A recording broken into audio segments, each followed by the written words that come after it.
Hey everybody, it's me Andrew. Get out into nature and tune in for yourself. Resonate with the Earth's electromagnetic field via 432 Hertz, the universal frequency. So today I wanted to go over enjoyment and purely living in joy, right? Kind of shifting from misery to joy, and the nourishment that is, right? So let's get into this. So there's definitely a lot of misery and miserable people. I mean, you can just take observation in like a group of people, or just take observation of people, and a lot of people, as you're taking that observation, you're going to see that they're very, very miserable in just how they are within themselves, right? And a lot of people are like this because they don't have that spiritual experience, that transcendental aspect opened up, right? It's a lot of things. It's a lot of other things too. I mean, because you can complain about everything, and you can just like drag yourself around, and just like blame other people for things not going how you want them to, but that's all that it really is, to bring a misery. The misery is coming from things not going how you want them to go, and it's very, very simple. That's literally it. That's why everybody's so miserable. Things just aren't going how they want it to go for them. But that's all coming out of your desire to control the environment.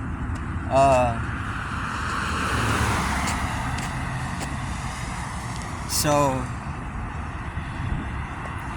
that in itself, misery is coming out of your desire,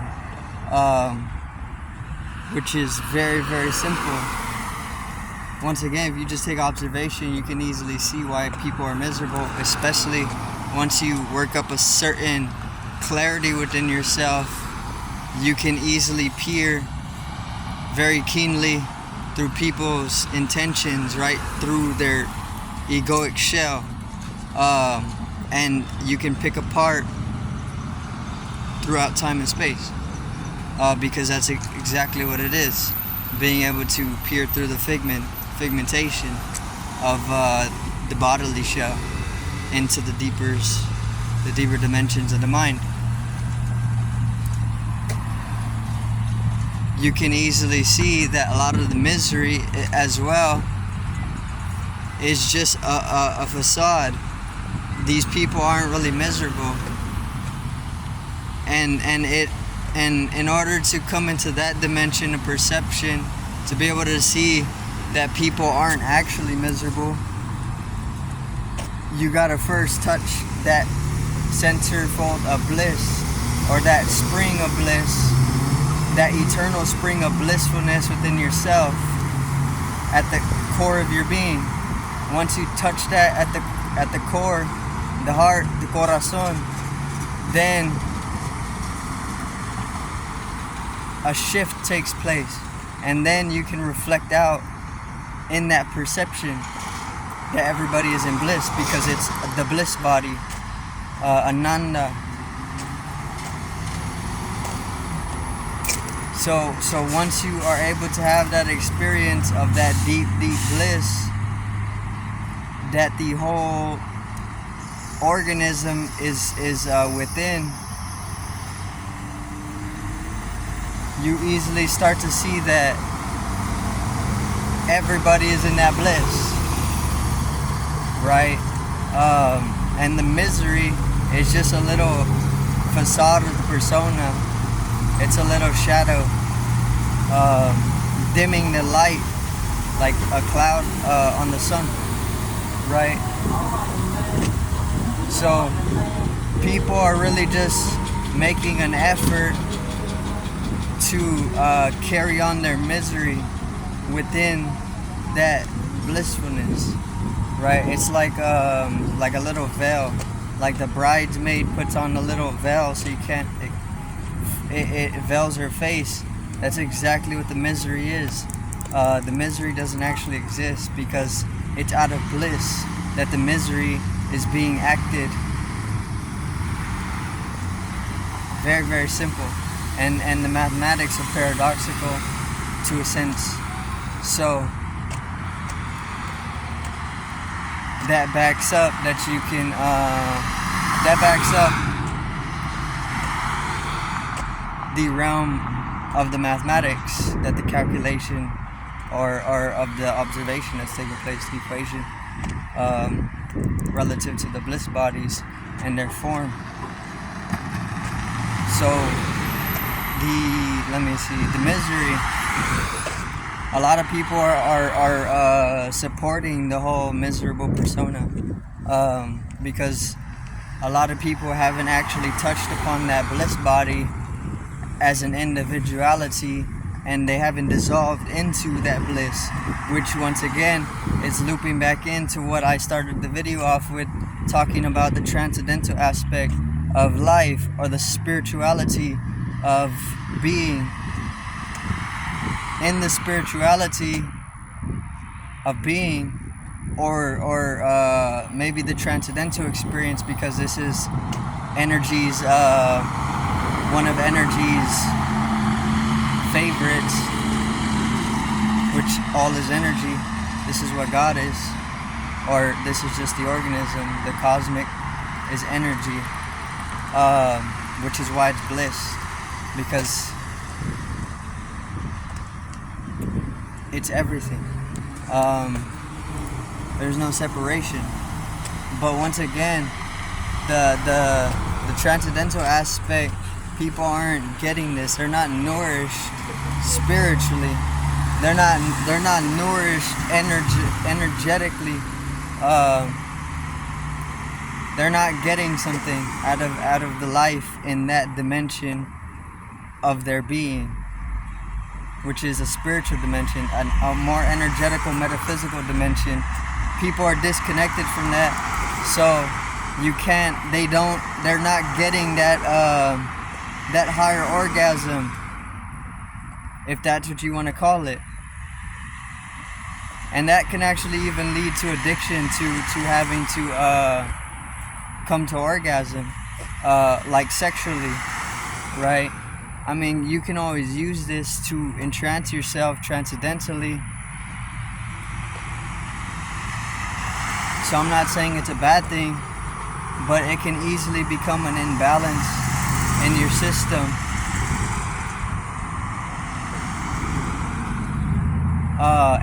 And that's also a result from that disconnected state, where you're not able to peak in that transcendental experience, or that spiritual experience. Everybody's supposed to have this.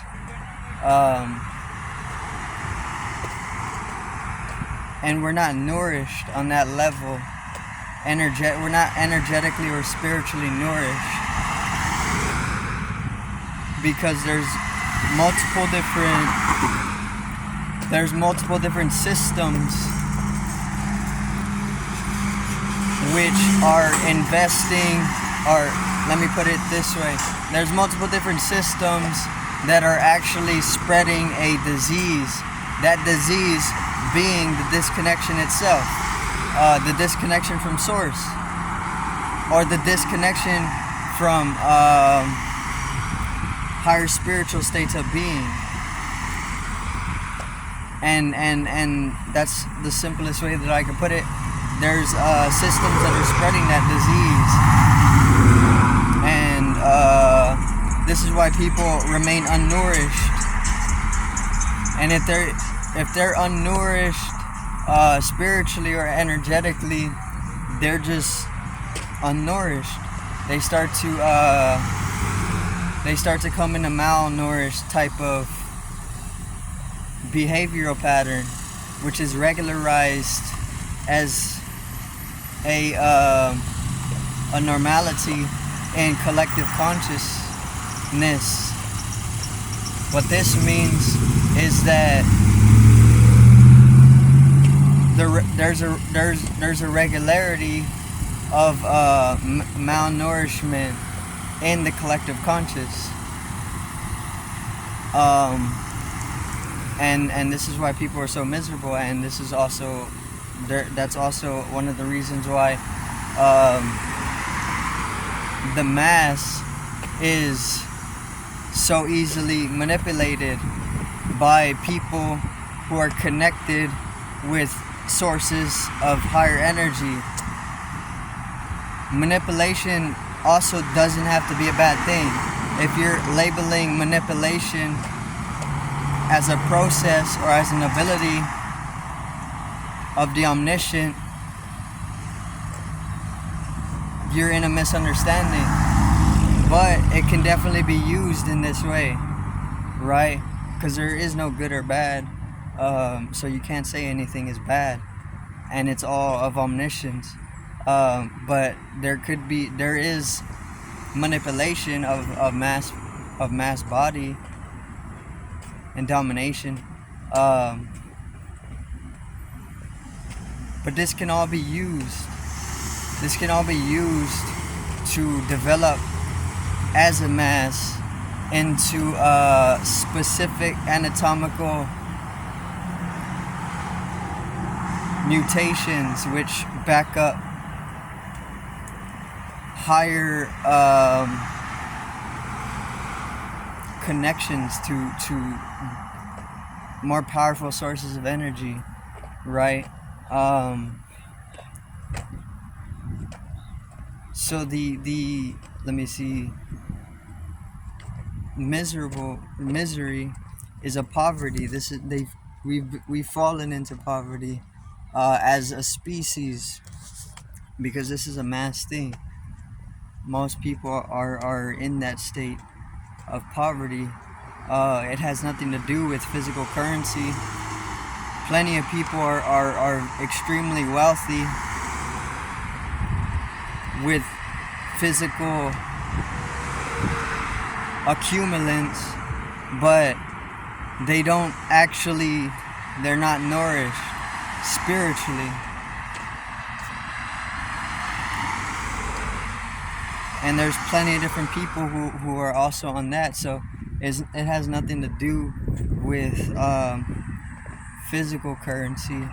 This is of a completely different wavelength, one that is more central to being rather than central to maybe a specific regularity, or maybe even just an enterprising or something like this, right? Because that's all it is. It's just that an enterprising is where it is right now. It's very, very industrial, and it's very disharmonious in how it operates. But there's also multiple grids. There's not only one matrix. So you can literally shift yourself to different grid systems and see what works best for your blossom. But there is definitely a dominance, and it's easily seen. But once again, you can shift to other grid systems, other matrices, and in shifting properly, if it's properly done, it doesn't matter which one has a hold on your physical form or multiple aspects of your being structure. Because the moment that you shift into other matrices properly, then you're able to actually liberate yourself in multiple other aspects of the total soul. Or as you start to expand out to become or align yourself with the total soul, liberation is definitely a result of that. And that's really all that's needed to be able to free up enough space for resonation. Once there's enough resonation, then you can actually dissolve away. And in that is a transcendental experience, right? That's pure nourishment on a level which most people don't get, and they can't open up themselves enough to be even to be able to even reflect upon their own complex, to subconsciously put them in the path of self-realization, right? So it's a poverty, that whole miserable state of being. It's a poverty. The wealth is bliss. The wealth is deep ecstasy, which can be exuberated constantly. And then the moment that you open up that, blossom that ecstasy within your heart, more and more to higher states of itself, you come into pristine states of consciousness. Just as though if you were taking any type of psychedelic or doing anything, any methoding that you were using to reach that state, transcendental state, can just happen if you let things flow properly. And there's no expectation that is needed in it, because there's no real will in the whole process of self-realization either. But that's gonna be it for today's video. I do thank everybody for watching. Once again, peace out, one love, and have a great evening.